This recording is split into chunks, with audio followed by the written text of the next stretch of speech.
Sir, nagkausap na ho ba kayo ni Senator Lacson tungkol po dun sa balak niyang resignation? Tinanggap na ho ba yung resignation niya as chairman po ng Blue Ribbon Committee?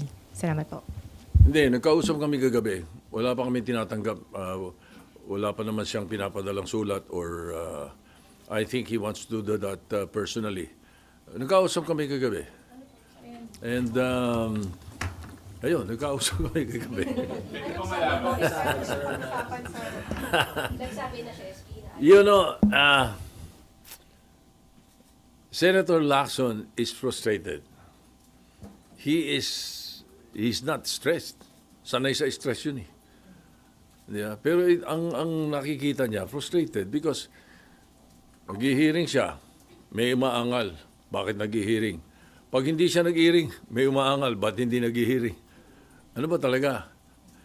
Diba? So, and then I think the way he ran the Blue Ribbon Committee hearings were very good.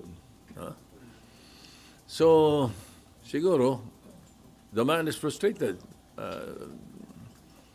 I will support whatever decision he makes, and I will accept whatever decision he makes, and he has my 100% support, whatever it is.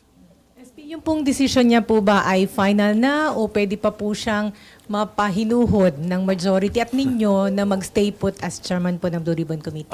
I think that question is best asked of him. I cannot answer for him. Pero sir, anong sense ng majority? We can only hope for the best. Opo, pero sir, ano po ang sentiment sir ng majority bloc? Sabi niyo po you're in touch with them. Ano po ang sinabi nila? Gusto ho ba nilang manatili si Senator Lacson o gusto nilang mapalitan? Karamihan, hindi naman ko komentaryo iba pa, pero yung karamihan ay sinasabing nila na baka pwede pang makausap si Senator Lacson. Para po? To stay.